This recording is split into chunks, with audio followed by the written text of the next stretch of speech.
জুলাই আন্দোলন করে একটা কাজ হয়েছে, যেরকম প্রধানমন্ত্রী পুরুষ হয়েছে আর বিরোধী দলের নেতাও পুরুষ হয়েছে। খালি শুধু লিঙ্গটা পরিবর্তন হয়েছে, আর কিছুই হবে না। যারা যুদ্ধ করছে জুলাইয়ে, যারা জীবন দিয়েছে, তাদের কোনো উপকার কোনো ফায়দা হইবে না।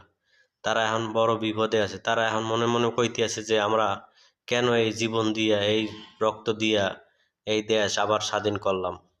কারণ তাদেরকে নিয়ে এখন অলরেডি মিডিয়াতে ওই যে নব্য যারা আওয়ামী লীগ ছিল, নতুন নতুন আওয়ামী লীগ জ্বালাইছে, তারা এখন তাদের বিরুদ্ধে কথা বলতে আছে। টিভি চ্যানেলগুলো আইনে এনে তাদেরকে মানে বক্তব্য দেওয়াইতেছে, আওয়ামী লীগের পক্ষে বক্তব্য দেওয়ায়। এটাই হয়েছে বাস্তবতা।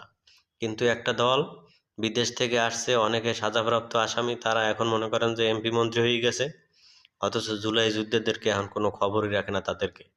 তাদেরকে এখন কেমনে মনে করেন যে হ্যাও করবে, এই টিভি চ্যানেলগুলো প্রত্যেকদিন টক শোতে আনিয়ে এনে তাদেরকে ছোট করতে আছে। এটাই হয়েছে বাস্তবতা।